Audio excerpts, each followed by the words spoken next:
The eyes are on the Jersey Shore, and today they are in Toms River and Ocean County.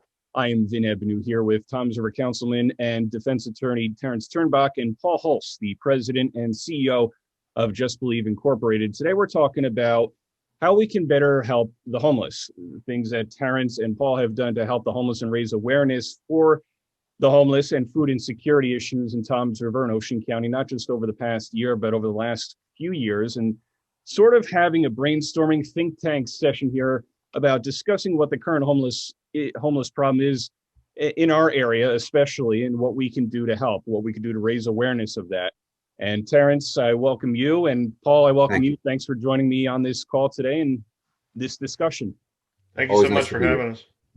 Sure. So, Paul, I want to start with you. I mean, certainly you and I have gotten acquainted over the years with your work with Haven Beat the Streets, and now with Just Believe Incorporated here. And you do a lot. I mean, you certainly know the Code Blue law. You help out the homeless, provide a warm place to stay, especially with temperatures kind of like what we're beginning to experience in February here, and we'll be experiencing over the next couple of weeks, as winter sort of rages on here. I mean, some things that maybe we don't always think about is just, okay, well, okay, lows are going to be in the teens tonight. It's going to be cold. You're going to have to bundle up. And a lot of people, go about their day. Okay, got to warm up today. Got to make sure the kids are ready to go and everything. And then it's sometimes you sit there and think, okay, maybe there's people out there who don't have a place to stay or are worried about trying to become warm enough and have a place to go at night. So certainly not just an issue to address in the winter. In the summertime, you get the opposite of that with really hot temperatures and people being able to find a place to stay cool and comfortable. So what are some of the things that you do with Just Believe Incorporated in helping the homeless and helping them find a place to stay, even just for a night or two? Yeah, first off, thanks for having us. And, I appreciate being able to talk about and shed a little light on something that's, very dear to our heart here at Just Believe. And, I've had the honor and privilege of running Code Blue for the fourth season of this year. And one of the ways that, we help out with the homeless is we have a Code Blue warming center / shelter. They call it a warming center because it's a place where people can come in, get something to eat, get some clothes, get some resources, and have a safe place where they don't get woken up in their car or sleeping in a tent in the woods where there can, snow happens and then it collapses. And there's been so many different variables that we've seen over the years. And one of the safest programs that we've created has been the Code Blue program here in Toms River. And I speak very highly of it, not one because I run it, but also because of how successful it's been in Ocean County and Toms River, helping the homeless population. Being Ocean County is the only county that doesn't have a transitional housing center / shelter.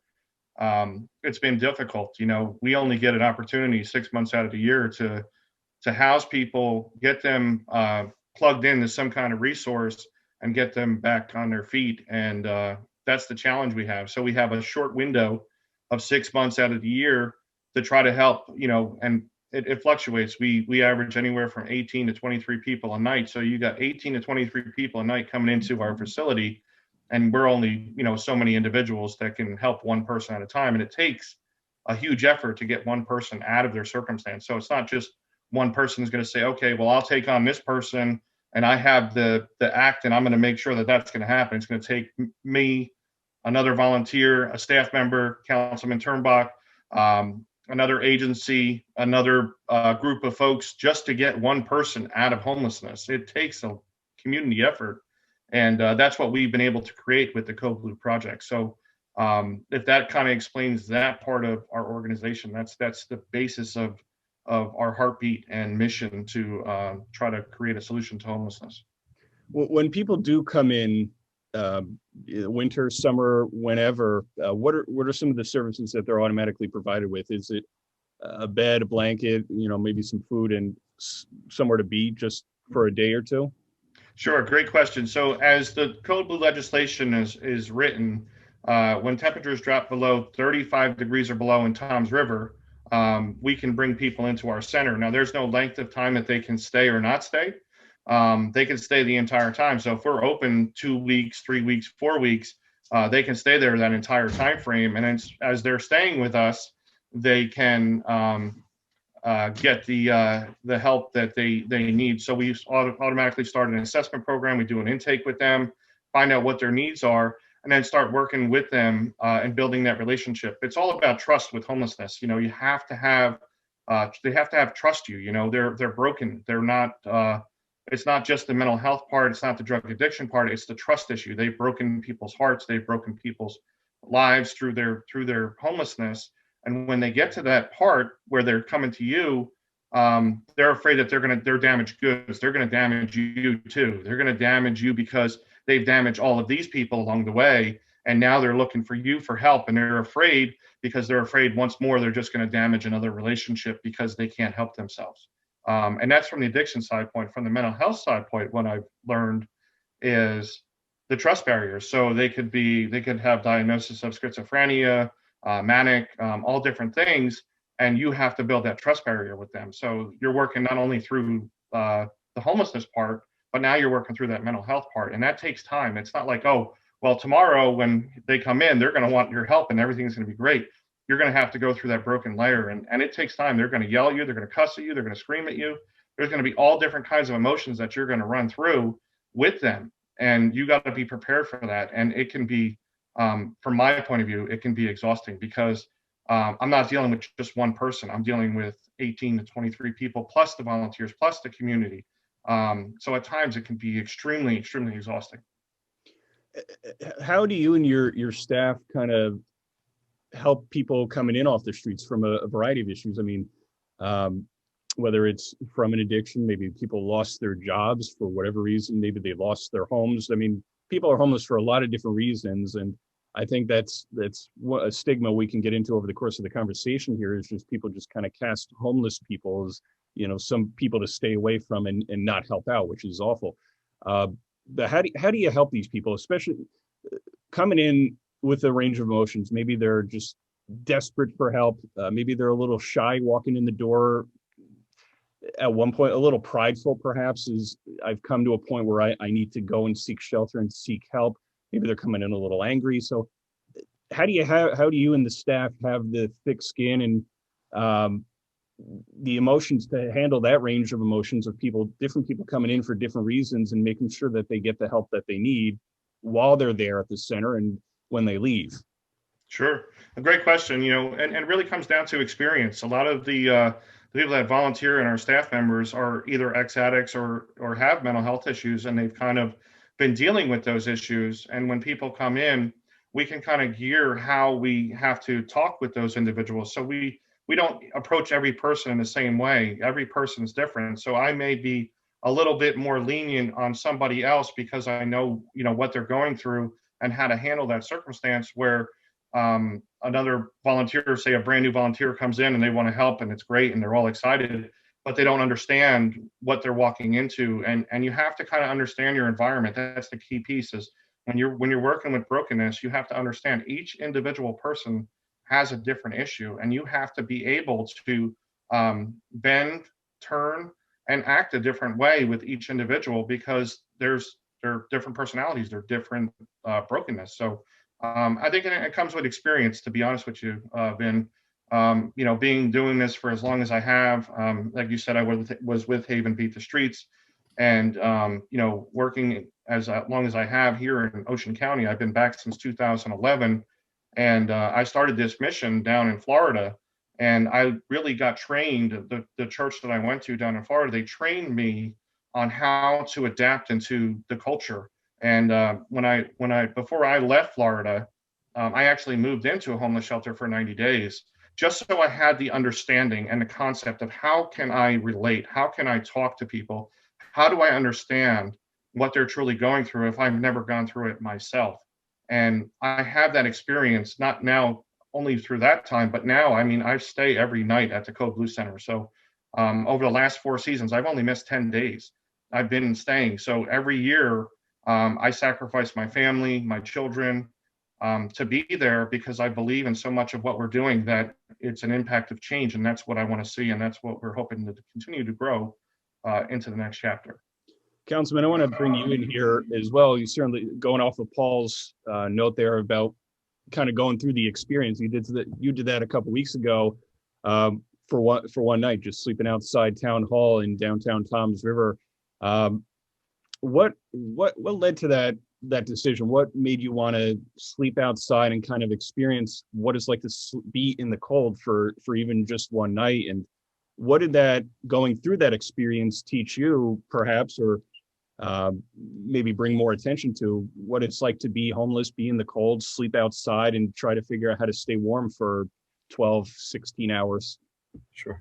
It's what led me there is really working with Paul and Just Believe Inc. and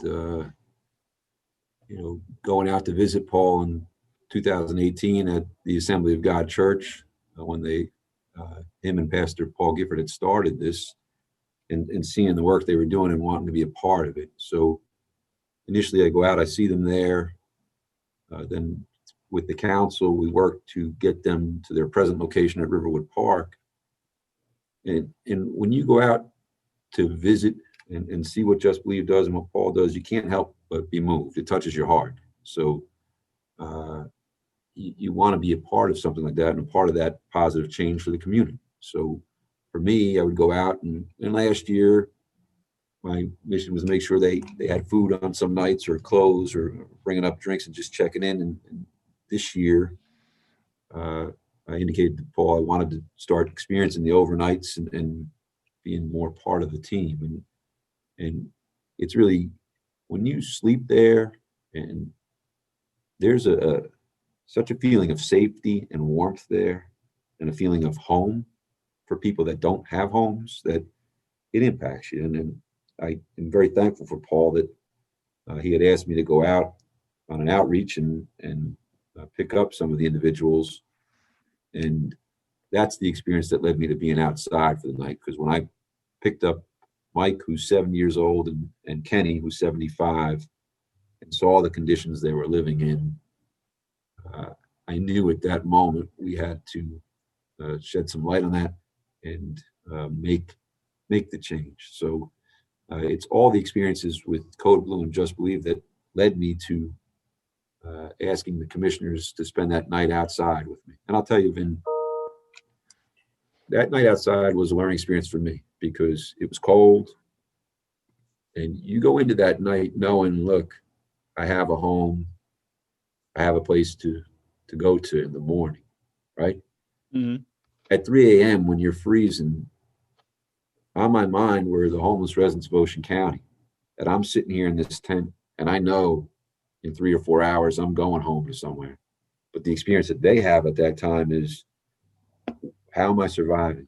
What am I doing in the morning? Where can I go to get warm, right? And it was an enlightening experience for me, something I'm glad I did, and something that has now sparked conversation for Paul and I with the county commissioners. So, was there anything going off of that any other takeaways where you're telling anybody in the Toms River community, anybody in the town, just things that you didn't realize about what it takes to sleep out overnight and try to find somewhere to sleep and trying to deal with the frigid temperatures that maybe you didn't realize about before or think as much about, or you think that many people don't know about or understand about what it's like to just, I mean, some people you're outside for a couple hours at a sporting event or, walking here and there and, you're cold and everything, but to be out there for a sustained period of time, 10, 12 hours and more for some,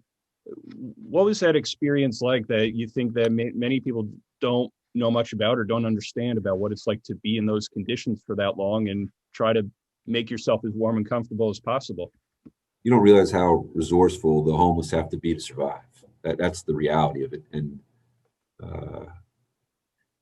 I was prepared, right? I knew I was doing this. So I had the right preparation, but our homeless residents don't necessarily have that and have to be resourceful enough to make it through the nights, right? And obviously, with Code Blue, I'm so thankful for the work they do, because for the months of November through March 31st, we have a place for our homeless to go to, right? So hopefully they don't have to be so resourceful. they can go and get the warmth and get the warm meal and get the services that Paul and Just Believe offer. But that's what impacted me the most, was how resourceful they must be,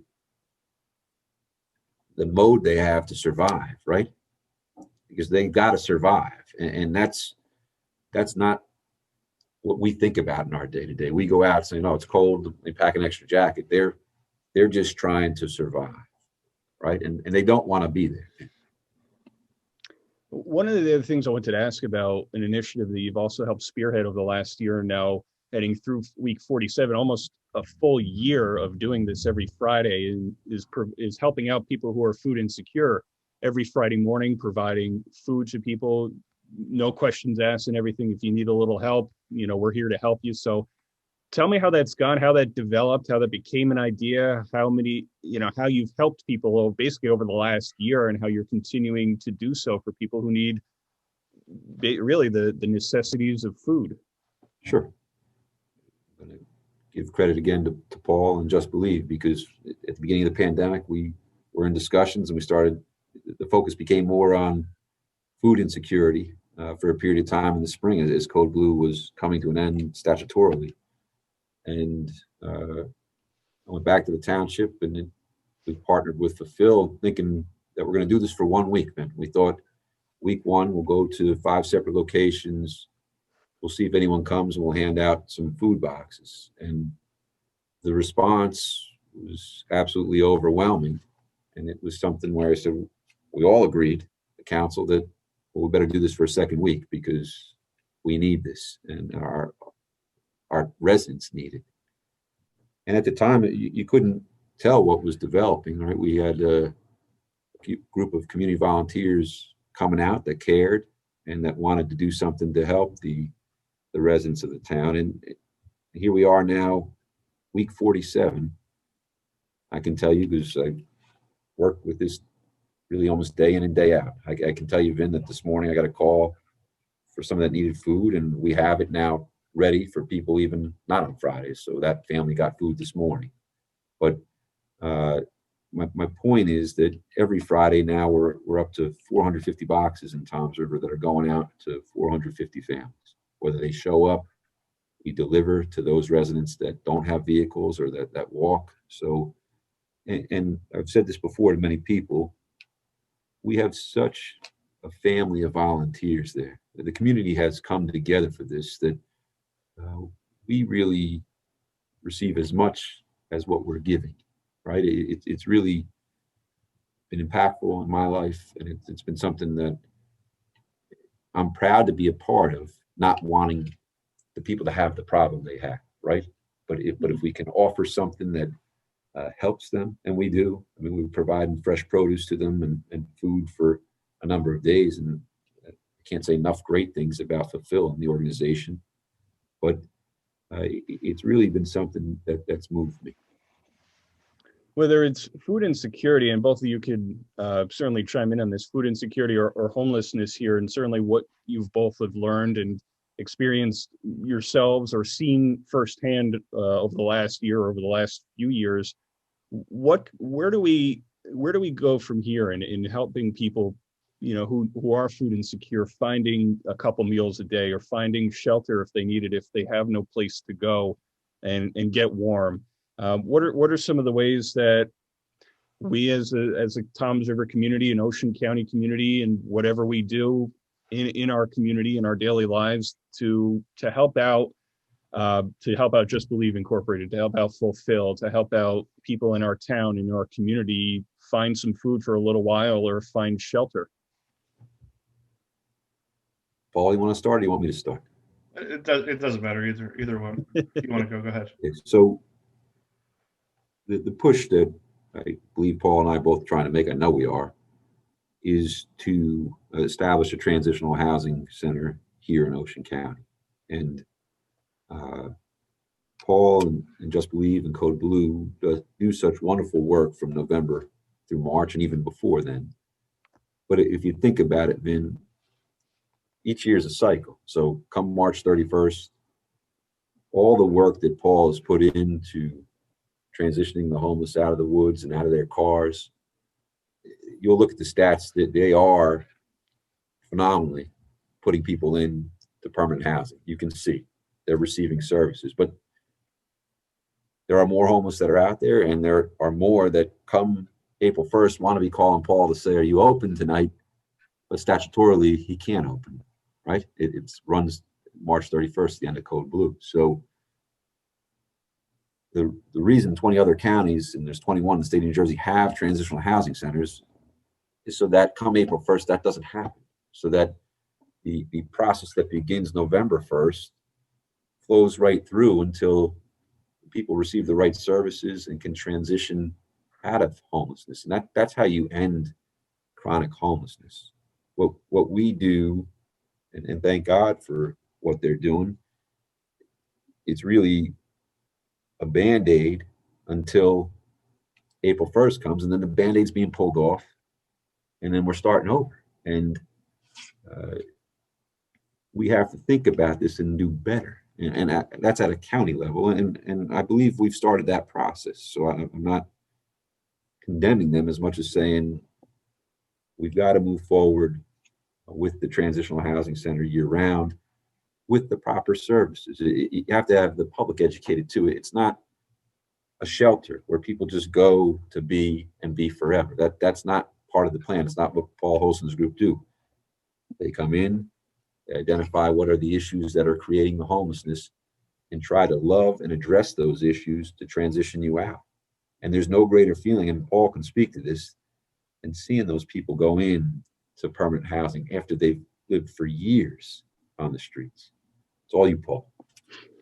Yeah, I can concur and agree with what Terrance is saying. I mean, there is no greater joy than you seeing somebody turn the key. And we've had a few special moments this year with a few of the ladies that come through Code Blue that have been homeless for several years, and we were finally able to get over that hump, to get over that spot where we have an opportunity. Here's a home for you, instead of saying, hey, come March 31st, we're still fighting for you, but right now we don't have that. And that's when it becomes frustrating, because you're working so hard with individuals and you get to a certain point, and come March 31st, now they're scattered. They're going back into the woods. They're going back to their cars. They're going into hotel rooms, calling all the churches and hoping that the churches will keep them temporarily housed until something else comes evolving. And Code Blue kind of helps alleviate that stress, that strenuous stress that, oh, well, we're going to put you in for 30 days into a motel, but after that 30 days is up, if we don't get you where we need you, boom, you're out. And when we're working with the individuals while they're in Code Blue, they're safe, they're warm, they have food, they have clothing, they have us, they come into a safe environment at all times.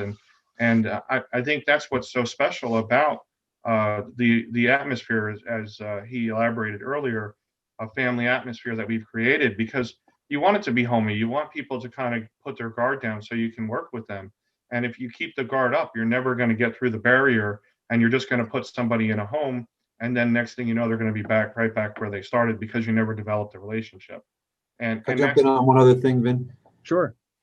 I think one of the other problems with the approach, that if we could just open our minds, we're basing this all on weather, right? Mm-hmm. Like Code Blue doesn't open up unless it's 35 degrees here in Thompson, and by law it's 32 across the state. But 36 degrees is just as cold, right? It's right. Just as cold as 35, and even in the 40s. Right.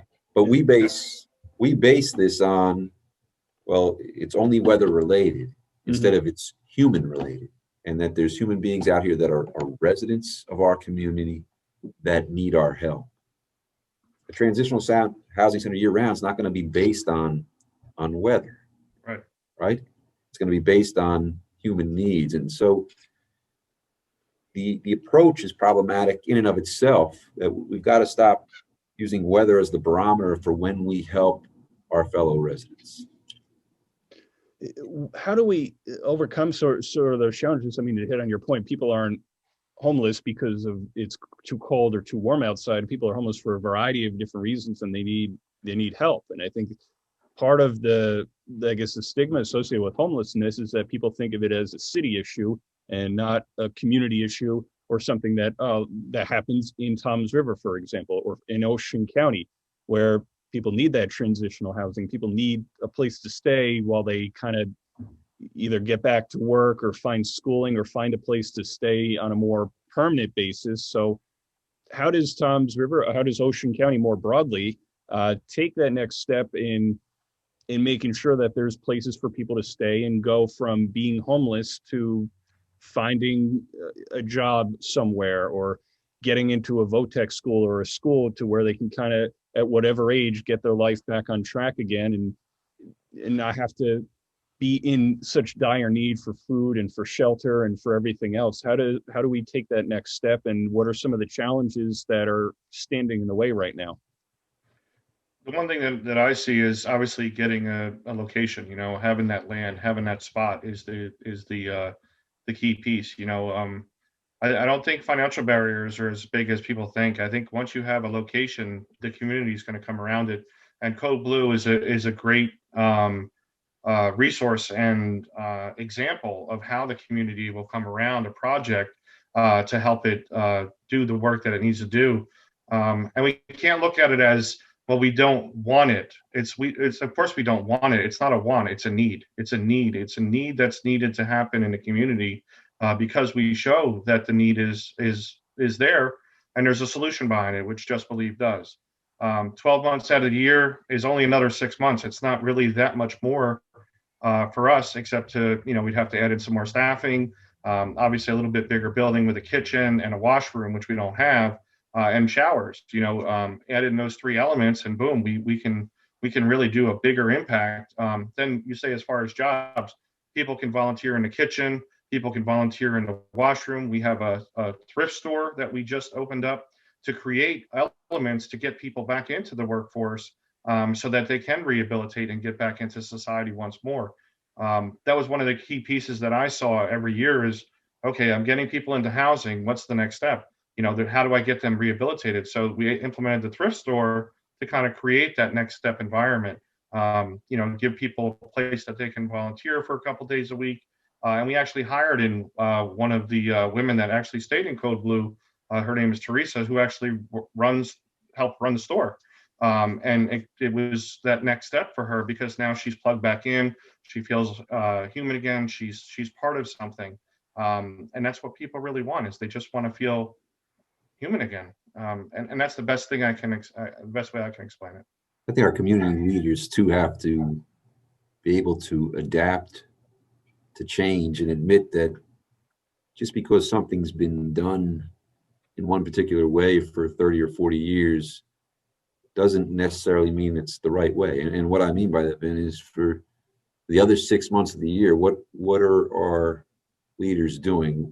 We're putting people up in motels and hotels, and yes, you are providing shelter with that, but you're not providing any of the transitional services that are going to help people. So eventually that period of time where we're providing the shelter is going to run out, and the people are right back in the same spot that they started in. And to me, we've got to admit in Ocean County that hasn't worked. And sometimes, respectfully, with the work I do privately, you're putting the homeless almost in a worse situation, because you're placing them in an environment that may expose them to drugs or alcohol, which they've got a problem with. So we got to be cognizant that, yes, this is the approach we've taken for 30 to 40 years, but we've got to be willing to change and see what other people are doing. You get so much, people don't want a shelter, they don't want it in my backyard. You've got 20 other counties have it, and you've got to have the services there, because the services will really give you change. It's going to give the people a shot. Putting people in a hotel is not the answer. And we need our county leaders and our local municipal leaders to see that, but also to want to do something about it, right? Even they're not going to vote. They're not going to impact me in my political career, but it's still the right thing to do. And that's what you need other political leaders to say. They're members of our community. We're elected to serve all the residents of our community, and the homeless are residents of this community. In terms of the community, how do we, in terms of what you guys have seen, what you guys have heard and experienced, for people in the community, how can they better help the homeless, treat the homeless? I mean, I think a lot of people just see homeless as somebody with a garbage bag or a blanket or just eating out of the trash, and it's a lot more sophisticated. Homelessness has a variety of different faces and feelings and everything, and people just, I think sometimes just treat them as a leper and just kind of an outcast of society. Is okay, well, they're homeless, they deserve to be there. I mean, they don't. They're residents in our community, and wherever they're coming from, however they arrived at the point they're in, they're still people in need of help who want to turn their lives around. So how do we break the stigma associated with homelessness? How do we better treat these people? How do we better help them? Whether it's through donations, whether it's volunteering at an event, whether it's just even smiling and just waving hello or saying something when you see somebody who's homeless and obviously struggling. I always tell people, I get a lot of phone calls because my name's out there, my phone number's out there, and people call me and they say, Paul, I saw a homeless person. What should I do? I said, well, I mean, first is learn who their name is and see if they need anything. 9 times out of 10, they're going to say no, and they're okay.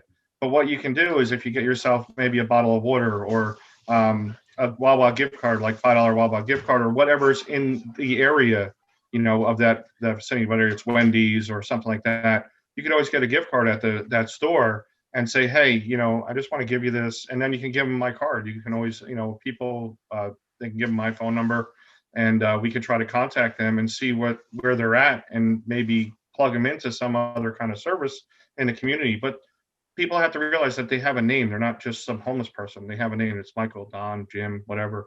They have a name. And once you learn their name, you learn that they have an identity once more, and they're humans and they're people. Yeah, they might have mental health or addiction or so forth, but until you know who they are, you're just making a judgment call, and you're not truly knowing that it possibly could be, man, I lost my wife and I lost my kids and then I lost my house and here I sit. You don't know that because you're saying, oh, well, look at this guy. He's just a homeless guy. You're not giving him an opportunity. He's absolutely right. It's to even know who he is. You could elaborate even more, Terrance, on Mike. I mean, that's a prime example of a great story right there. I mean, Mike's somebody I saw outside of Dunkin' Donuts on Route 37.